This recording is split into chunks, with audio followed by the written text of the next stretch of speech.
Assalamualaikum warahmatullahi wabarakatuh. Perkenalkan, saya Fahmi Atulillah. Saya mahasiswa pendidikan biologi di UIN Sunan Jati Bandung dengan nomor NIM 118-206-0030. Jadi di sini saya akan membuat satu video pembelajaran mengenai struktur dan fungsi lipid, kemudian metabolisme lemak dan sintesis asam lemak.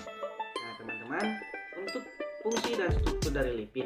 Yang pertama, lipid merupakan segolongan senyawa yang relatif tidak larut dalam air, dalam artian hidrofobik. Nah, tetapi larut dalam selarut nonpolar seperti ether, alkohol, benzen dan lain sebagainya.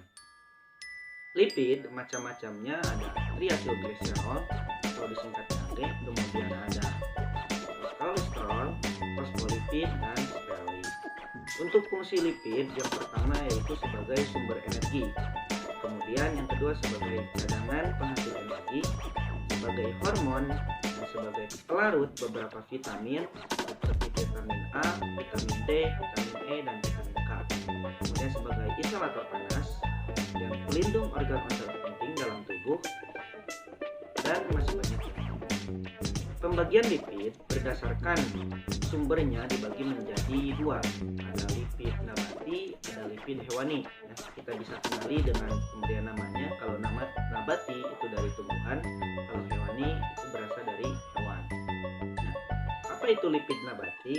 Lipid nabati adalah lemak yang dikandung oleh tumbuh-tumbuhan, contohnya seperti alpukat, durian, dan lain sebagainya.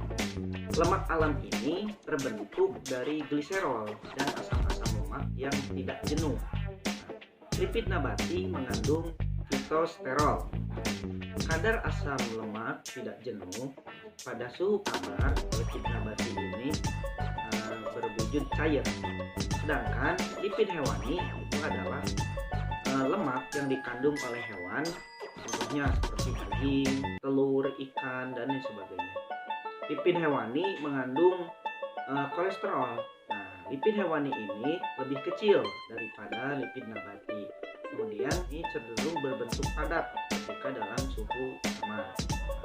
Nah, bagaimana strukturnya? Berdasarkan struktur kimianya, lipid adalah ester gliserida dengan jumlah atom lebih dari 10 yang terbentuk dari reaksi esterifikasi antara asam lemak dan gliserol.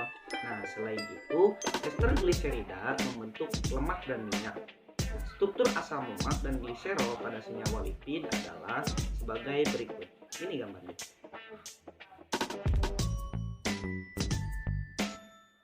Berdasarkan struktur trigliserida, lipid dibagi menjadi dua jenis, yaitu lemak dan minyak.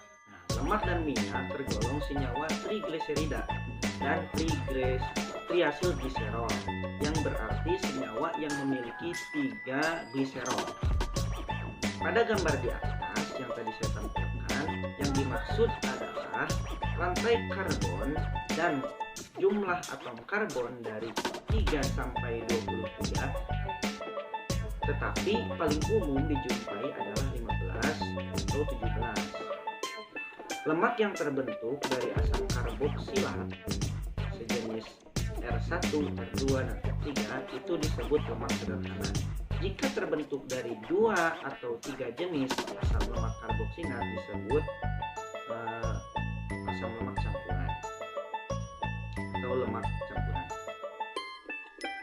Struktur dari lipid itu sendiri adalah senyawa heterogen yang berikatan dengan asam lemak. Nah, lipid oleh tubuh disimpan sebagai penghasil energi. Lipid mempunyai struktur utama yang tersusun dari hidrokarbon dan oksigen dengan sifat umum yaitu tidak terlarut di dalam air, tetapi larut dalam pelarut organik seperti benzen, ether, kloroform, dan sebagainya. Perbedaannya apa antara lipid dan lemak? Pada lemak, jumlah oksigennya hanya sedikit. Lipid mencakup lemak, minyak, steroid, lilin, dan senyawa yang berhubungan. Nah, jadi lipid itu mencakup lemak. Baik, untuk selanjutnya kita lanjut ke pembahasan bagaimana metabolisme lemak.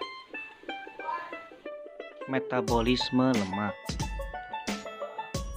Trigliserida yang digunakan untuk energi berasal dari makanan atau lemak yang disimpan dalam jaringan lemak. Tahap pertama dalam penggunaan trigliserida untuk energi adalah hidrolisis dari trigliserida menjadi asam lemak dan gliserol. Trigliserida dari makanan dikatabolisme oleh enzim lipoprotein lipase yang terletak dalam endotel kapiler yang memecah trigliserida yang ada dalam darah menjadi asam lemak dan gliserol yang akan disusun kembali menjadi lemak baru dalam sel. Trigliserida yang disimpan dalam jaringan lemak itu dikatabolisme oleh hormon sensitif lipase yang terdapat dalam jaringan lemak dan mengkatalis cadangan trigliserida menjadi asam lemak dan gliserol.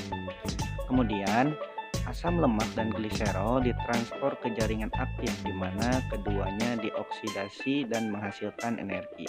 Gliserol sewaktu memasuki jaringan aktif segera diubah menjadi gliserol trifosfat yang memasuki jalur glikolitik untuk pemecahan glukosa untuk menghasilkan energi. Sedangkan asam lemak sebelumnya melalui proses beta oksidasi menghasilkan asetil CoA yang masuk ke siklus Krebs dan menghasilkan energi. Trigliserida dapat disintesis dari asam lemak. Asam lemak diaktifkan menjadi asil CoA oleh enzim asil CoA sintase dengan memakai ATP dan KOA. Dua molekul asil KOA bergabung dengan gliserol trifosfat untuk membentuk 1,2 gliserol fosfat yang terjadi melalui dua tingkatan, yaitu lifosfatidat yang dikatalis oleh gliserol trifosfat asil transferase dan kemudian oleh satu asil gliserol trifosfat asil transferase. Fosfatidat dikonversi oleh fosfatidat fashidrolase menjadi 1,2 diasil gliserol. Dalam mukosa khusus jalan monoasil gliserol dan ada di mana monoasil gliserol dikonversi menjadi 1,2 gliserol. Kemudian asil CoA berikut diesterifikasi dengan asil gliserol membentuk triasil gliserol yang dikatalis oleh diasil gliserol asil transferase. Bila karbohidrat yang memasuki tubuh melebihi yang dipakai sebagai energi atau disimpan dalam bentuk glikogen, maka kelebihan karbohidrat tersebut diubah menjadi trigliserida dan disimpan dalam jaringan adiposa. Kebanyakan sintesis trigliserida terjadi di dalam hati dan sejumlah kecil di dalam jaringan adiposa. Mula-mula karbohidrat dikonversi menjadi asetil CoA yang terjadi selama pemecahan glukosa pada sistem glikolisis. Kemudian asetil CoA diubah menjadi asam lemak malonyl KOA dan NADPH sebagai perantara utama dalam proses polimerase. Baik, selanjutnya kita lanjut ke bagaimana proses sintesis asam lemak.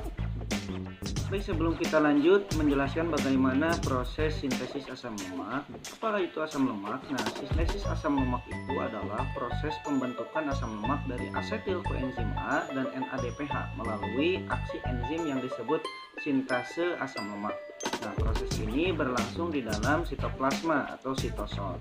Sebagian besar dari asetil KOA yang diubah menjadi asam lemak berasal dari karbohidrat melalui jalur glikolitik. Jalur glikolitik juga menyediakan gliserol di mana 3 asam lemak dapat bergabung melalui ikatan ester untuk membentuk trigliserida, juga dikenal sebagai triasil gliserol. Nah, reaksi sintesis asam lemak sebetulnya hampir sama seperti kebalikan reaksi pada beta oksidasi, tetapi keduanya berbeda karena beta oksidasi terjadi di mitokondria, sedangkan sintesis asam lemak terjadi pada sitosol. Sintesis asam lemak ini diawali oleh penggabungan asetil koenzim A, yaitu asetil koenzim A1 dengan asetil koenzim A2 yang menghasilkan 2 asetil koenzim A yang berarti jumlah atom karbonnya menjadi 4 dan nantinya akan membentuk C karbonil, dan C karbonil ini akan menjadi COH yang kemudian nantinya akan dilepaskan sebagai H2O. Nah, H2O ini akan terbentuk ikatan rangkap pada setiap nomor atom keempatnya, dan ikatan rangkap ini akan diputus dan akan terjadi asam lemak dengan C4. Proses itu akan terus-menerus terjadi seperti itu sehingga terbentuk palmitat atau asam lemak terpendek yang dapat diproduksi oleh tubuh kita. Enzim yang membantu proses sintesis asam lemak ini yaitu enzim P-aksid sitase, di mana enzim ini merupakan suatu kompleks multi-enzim yang memiliki 2 unit. Nah, berikut adalah bagaimana tubuh kita melakukan reaksi sintesis asam lemak. Reaksi sintesis asam lemak ini berawal dari glukosa yang kemudian mengalami proses glikolisis dan menghasilkan pirufat. Ini akan masuk ke dalam mitokondria yang kemudian akan memasuki siklus Krebs dan menghasilkan sitrat.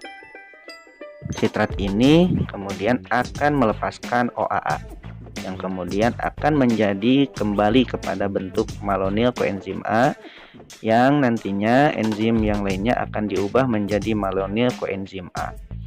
Malonyl koenzim A ini yang nantinya akan memasuki proses sintesis asam lemak dengan bantuan NADPH. Asam palmitat berada di dalam tubuh.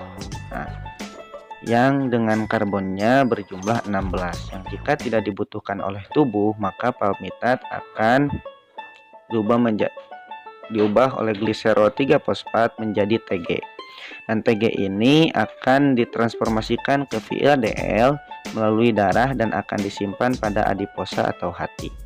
Lalu bagaimana aktivasi dari asetil koenzim A yang menjadi malonyl koenzim A?